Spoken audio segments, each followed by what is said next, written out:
नूपुर शर्मा जैसे लोग कोई बयान देते हैं, उनके खिलाफ कार्रवाई नहीं होती। अगर उनको रोक दिया जाए और उनको सज़ा मिले तो आइंदा 10 बार सोचेगा कि इस देवी देवताओं के खिलाफ, पैगंबरों के खिलाफ कोई कमेंट न करे, तो उनके खिलाफ कार्रवाई होनी चाहिए। में पुलिस जो कार्रवाई करती है वो मुसलमानों के लिए बहुत तकलीफदेह है। थानों में जिस तरह से उनको टॉर्चर किया जाता है, मुसलमान तो इतना खौफज़दा हो गया है कि वो क्या हुकूमत ये चाहती है कि उनका जायज़ जो हक़ है प्रोटेस्ट करना, वो भी अब ना उसको न करें। वो कि इस मस्जिद के नीचे मंदिर था या इस मस्जिद मंदिर तोड़कर बनाई गई है, उसको कोई प्रूफ नहीं होता है, कोई हिस्टोरिकली प्रूफ नहीं है, लेकिन उस पर कार्रवाई शुरू हो जाती है या अदालतों में केस चला जाता है, फिर अदालतें फैसले करती है।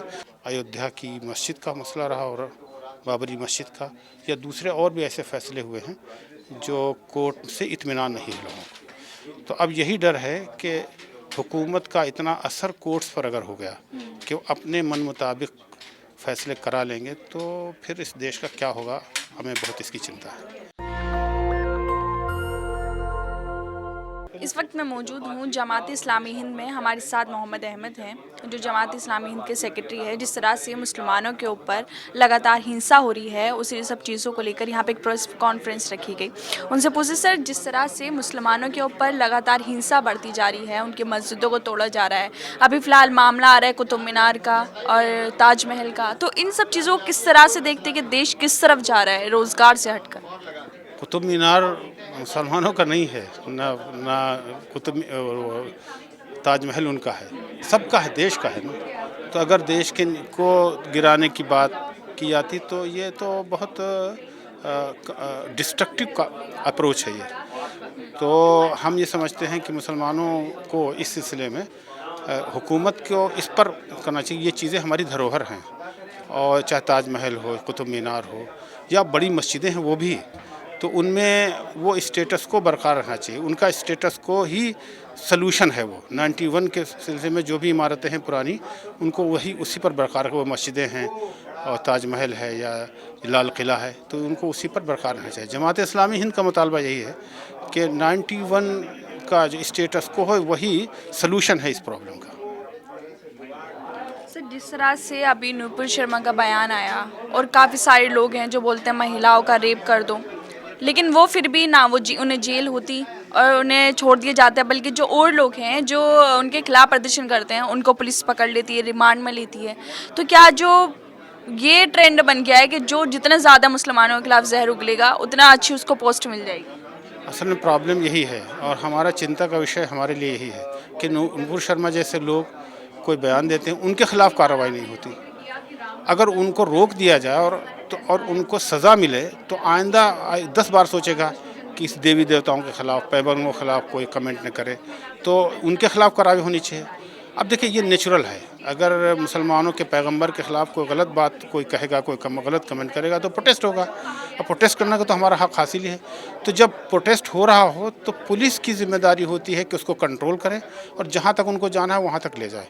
अब जुलूस निकाला गया, अगर पुलिस बड़ी तादाद में वहाँ होती तो ये सब कुछ ना होता। आप उसको, भीड़ को ऐसे छोड़ देते तो भीड़ क्या करेगी? उसके बाद जो कार्रवाई होती है, जुलूस के बाद की पोस्ट राइट भी जब फसाद होता है, उसके बाद में पुलिस जो कार्रवाई करती है वो मुसलमानों के लिए बहुत तकलीफदेह है।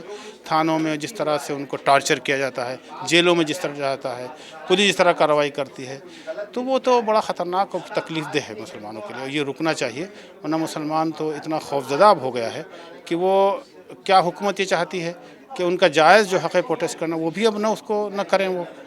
तो ये तो बड़ी ख़तरनाक रुझान पैदा हो रहा है, एक नया रुझान मुल्क में पैदा हो रहा है जो बड़ी ख़तरनाक है हमारे।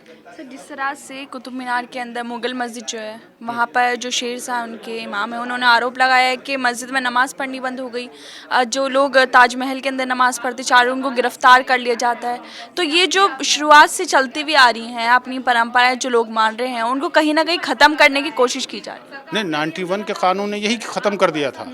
वो स्टेटस को अगर प्रिवेल करे और स्टेटस को रहे तो सबसे बड़ा सलूशन है। वहाँ 50 साल से नमाज़ हो रही है, ताजमहल में भी नमाज़ हो रही है। आज आप उसको रोकेंगे तो रिएक्शन तो होगा उसका, और ये बुनियादी हक़ है हमारी इबादत करने का मस्जिदों में, उसको आप छीन रहे हैं, तो बुनियादी हक़ की बात है।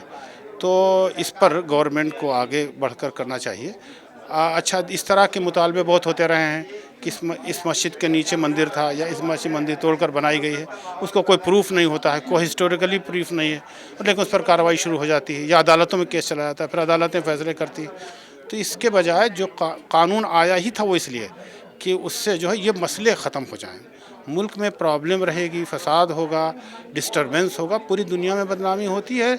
और इसीलिए देखिए अब हमारे यहाँ इन्वेस्टमेंट नहीं हो रहा, बेरोज़गारी बढ़ रही, इंडस्ट्रीज़ ख़त्म हो रही, तो और बड़े पैमाने पर गरीबी आ रही है। ये पता नहीं चलता, लेकिन अगर आप नीचे तक जाएंगे तो आपको लगेगा कितनी गरीबी, बेरोज़गारी आई है, उसकी वजह से कितने लोग सुसाइड कर रहे हैं, कितने किसान को सुसाइड कर रहे हैं, कितने लेबर सुसाइड कर रहा है।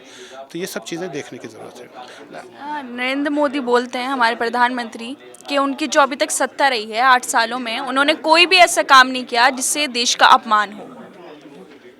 देखिए, उनके बारे में जो लोग बातें करते हैं कि अगर किसी को झूठ बोलना सीखना हो तो उनसे सीखे।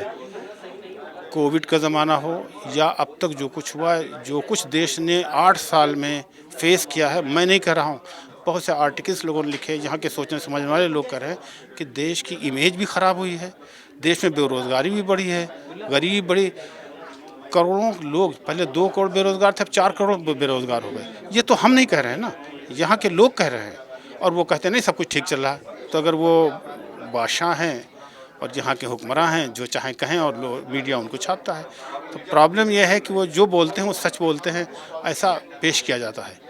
हालांकि अगर आप सिर्फ कोविड के पीरियड को देख लें या दूसरे चीज़ों को देखेंगे तो सब लोग कहते हैं बेरोज़गारी बढ़ी है, तो गलत बोलते हैं लोग। और उनको सही बात है, देश को गुमराह नहीं करना चाहिए, पूरी बात सामने आनी चाहिए। आपकी हुक्मरानी अच्छी रही हो तो आप क्या असेस करें, तो सही बात, बुनियादी तौर पर गलत बात यही है कि अगर आप हुक्मरानी कर रहे हैं, आप शासन कर रहे हैं, तो दूसरों को असेस करने दीजिए कि आपकी हुक्मरानी कैसी है। जिस तरह से ज्ञानव्यापी मस्जिद को लेकर लोग सामने आ रहे हैं, जबकि अभी तक ये सिद्ध नहीं हुआ कि वहाँ शिवलिंग है भी या नहीं, लेकिन उसके बावजूद भी वीडियोस जारी की जा रही हैं जिसमें दिखाया गया है कि यहाँ मूर्तियाँ रखी हैं, त्रिशूल रखे गए हैं। लेकिन कहीं ना कहीं ये जो 91 का कानून था उसका उल्लंघन किया जा रहा है, या फिर जब कानून बन चुका है कि ऐसे जो मस्जिद है वो मस्जिद रहेगी, जहाँ मंदिर वो मंदिर रहेगा, उसके बावजूद भी सुप्रीम कोर्ट के अंदर ये सुनवाई होना कि सुप्रीम कोर्ट भी इसका उल्लंघन करे। देखिए, हम कोर्ट के बारे में कुछ नहीं कहना चाहते, लेकिन इधर चाहे वो अयोध्या की मस्जिद का मसला रहा और बाबरी मस्जिद का, या दूसरे और भी ऐसे फैसले हुए हैं जो कोर्ट से इत्मीनान नहीं है लोगों को। तो अब यही डर है कि हुकूमत का इतना असर कोर्ट्स पर अगर हो गया कि वो अपने मन मुताबिक फैसले करा लेंगे, तो फिर इस देश का क्या होगा, हमें बहुत इसकी चिंता है। तो वो जो कुछ यहाँ हो रहा है, अब सही बात है, सबसे पहले उसके खिलाफ कार्रवाई हुई जिसने वो लीक कर दिया था वीडियो, और लीक करने के बाद उसमें वही सब त्रिशूल या सब चीज़ें दिखाई जा रही हैं, तो ये तो बहुत गलत बात है ना। कल वही पेश किया जाएगा, वो कहाँ से वो चीज़ें आई, उसकी जांच होनी चाहिए, कौन जांच करेगा। तो अगर ब्यूरोक्रेसी पर, हुकूमत पर अगर विश्वास उठ जाएगा तो फिर तो जो चाहे करें फिर आप। ये थे हमारे साथ मोहम्मद अहमद, जो जनरल सेक्रेटरी हैं जमात इस्लामी हिंद के। जिस तरह से जो देश का माहौल है बदलता जा रहा है, हिंदू मुस्लिम हो या फिर कोई और सा धर्म हो, जिस तरह से लगातार हिंसाएं बढ़ रही हैं, आपस में नफरत फैल रही हैं, कानून होने के बावजूद, जिस तरह से 91 का कानून कहता है जहाँ पे मस्जिद है मस्जिद रहेगी, मंदिर है मंदिर रहेगा, लेकिन उसके बावजूद भी सुप्रीम कोर्ट के अंदर उसकी सुनवाई होना क्या कितना सही है। सुप्रीम कोर्ट के ऊपर सवाल नहीं है, क्योंकि कोर्ट की जो लोग उसके पिटीशन डालते हैं, अपनी याचिकाएं डालते हैं, वो सुनना सुप्रीम कोर्ट की एक मजबूरी भी है। लेकिन कहीं ना कहीं 91 का कानून आड़े आता है, जिस तरह से इन्होंने बताया, और जिस तरह से लगातार जहाँ पर कुतुब मीनार हो या फिर ताजमहल हो, लगातार नमाजें पढ़ते हुए आए जा रहे हैं, अब वहाँ पर बंद कर देना कितना ठीक है। मैं फरीन सैफी, कैमरामैन आश्री के साथ नेशन दस्तक के लिए। नेशनल दस्तक की आपसे गुजारिश है कि अगर इसको बचाना चाहते हैं तो नेशनल दस्तक को सब्सक्राइब करने के लिए रेड कलर के सब्सक्राइब बटन को दबाएं, फिर बेल आइकन की घंटी दबाएं। नेशनल दस्तक को बचाने के लिए बहुत जरूरी है कि हर खबर को शेयर करें, लाइक करें, कमेंट जरूर करें।